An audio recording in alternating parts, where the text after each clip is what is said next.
بسم اللہ الرحمن الرحیم۔ السلام علیکم ناظرین۔ ایک دفعہ کا ذکر ہے کہ ایک حکیم صاحب ایک قصبے میں رہا کرتے تھے۔ ان کا مکتب اس قصبے سے تھوڑے سے فاصلے پر تھا۔ قصبے میں یہ اپنی بیوی اور ایک بیٹی کے ساتھ رہا کرتے تھے۔ ان کا ایک اصول تھا کہ یہ ہر روز اتنا ہی رقم کماتے تھے جتنی ان کو ضرورت ہوتی تھی۔ وہ صبح گھر سے نکلنے سے پہلے اپنی بیوی سے کہتے کہ آج کے سامان کی ایک پرچی بنا دو، میں شام کو لیتا ہوا آؤں گا۔ بیوی ہر روز کے سامان کی پرچی ان کو دے دیتی اور وہ یہ پرچی لے کر اپنے مکتب میں آ جاتے۔ مکتب آ کر اسے پرچی کو کھول کر دیکھتے، سامان کا حساب کتاب لگاتے اور جتنے پیسے بنتے تھے انہیں لکھ دیتے۔ اللہ سے دعا کرتے کہ اے اللہ، میں تیرے حکم پر گھر سے نکل کر روزی کمانے آیا ہوں، مجھے جتنی رقم کی ضرورت ہے اس کا بندوبست فرما دے۔ پھر اس کے بعد ان کے مکتب پر جو بھی مریض آتے ان کو دیکھتے۔ جب ان کی ہر روز کی لکھی ہوئی رقم پوری ہو جاتی تو وہ اپنے گھر چلے جاتے۔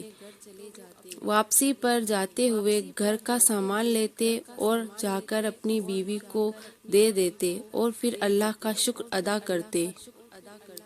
ایک دن اس طرح جب وہ اپنے مکتب پر بیٹھے مریض دیکھ رہے تھے، عین اسی وقت ایک گاڑی ان کے مکتب کے باہر آ کر کھڑی ہو گئی۔ حکیم صاحب نے اس پر کوئی بھی دھیان نہیں دیا کیونکہ ان کے پاس اکثر لوگ گاڑی میں اپنے علاج کی غرض سے آیا کرتے تھے۔ اس بڑی گاڑی میں ایک خوش شکل شخص نکلا۔ یہ شخص خوشنما لباس میں ملبوس تھا۔ وہ اندر آ کر ایک بینچ پر بیٹھ گیا اور حکیم صاحب کو دیکھنے لگا۔ حکیم صاحب جب مریض سے فارغ ہوئے تو بولے کہ آپ وہاں کیوں بیٹھے ہیں؟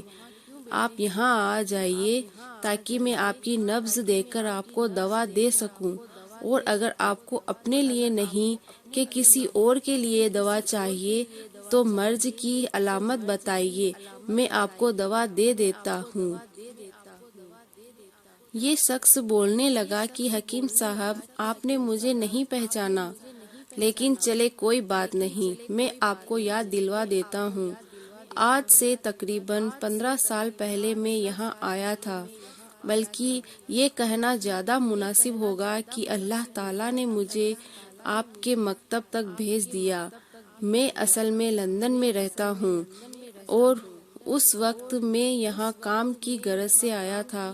میں اپنے کام کے لیے جا رہا تھا کہ آپ کے مکتب کے عین سامنے میری گاڑی خراب ہو گئی۔ میں نے اپنے ڈرائیور کو کسی میکینک کو لینے بھیجا تاکہ وہ گاڑی کو ٹھیک کروا سکے۔ میں آس پاس کسی کو نہیں جانتا تھا اور اس وقت بہت گرمی بھی تھی۔ آپ نے مجھے اس شدید گرمی میں کھڑا دیکھ کر اندر آنے کو کہا اور آپ نے میری خاطرداری بھی کی۔ مجھے آج بھی یاد ہے اس وقت آپ کے پاس ایک بچی کھڑی تھی۔ کیونکہ مجھے آنے میں دیر ہو گئی تھی تو بچی بار بار آپ کو کہہ رہی تھی کہ بابا چلیں، گھر چلیں، مجھے بہت بھوک لگی ہے، اور آپ اسے بار بار دلاسا دے رہے تھے کہ اچھا کچھ دیر میں چلتے ہیں بیٹا، بیٹھو تم۔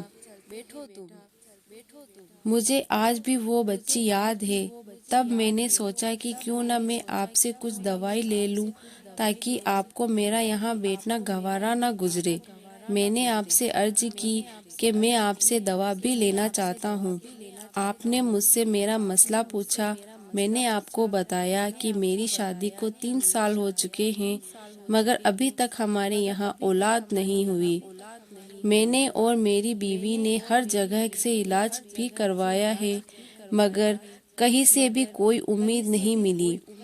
آپ نے مجھ سے کہا کہ اولاد تو اللہ کے ہاتھ میں ہے اور وہ جب چاہے گا آپ کو اولاد کی دولت سے نواز دے گا، بس آپ اللہ سے استغفار کریں، بے شک اللہ کے کلام میں بہت زیادہ برکت ہے۔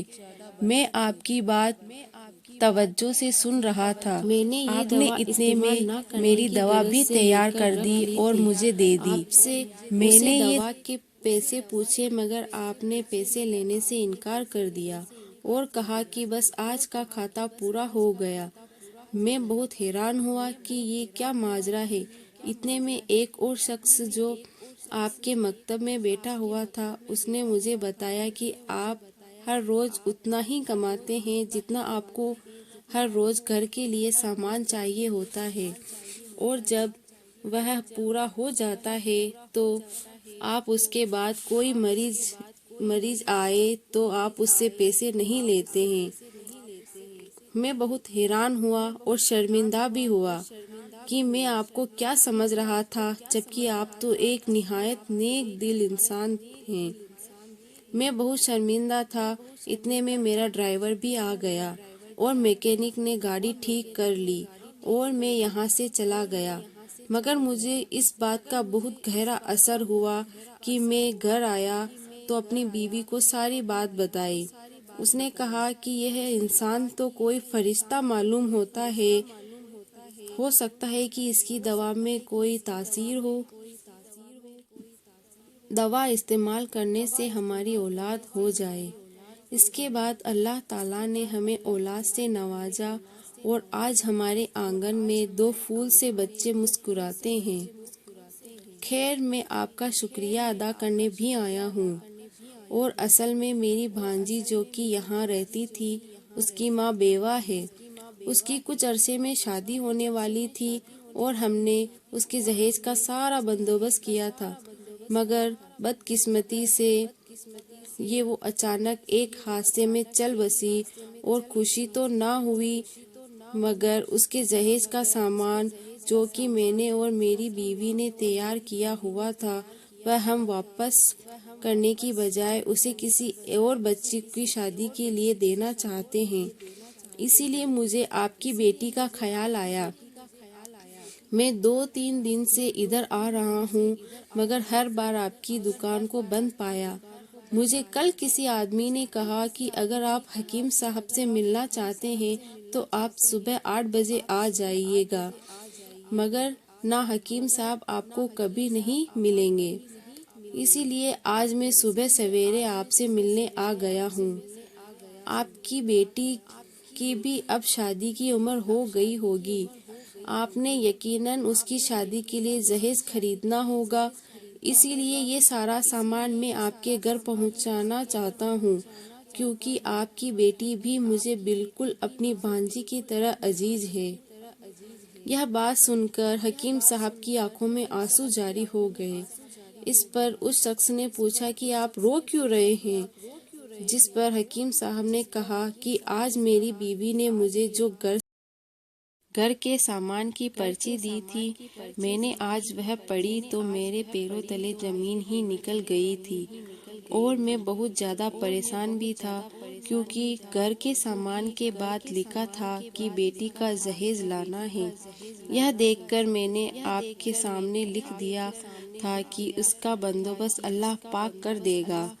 آپ دیکھو، یہ ہے وہ پرچی، اور میں اس بات پر رو رہا ہوں کہ دیکھو اللہ تعالیٰ نے کیسے آپ کے ذریعے اس کا بندوبست کر دیا۔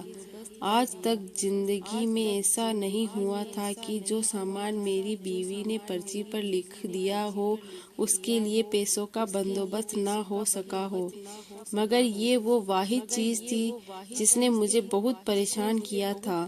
مگر شکر ہے اللہ تعالیٰ کی ذات پاک کا کہ جس نے آپ کو وسیلہ بنا کر ہمارے پاس بھیجا ہے۔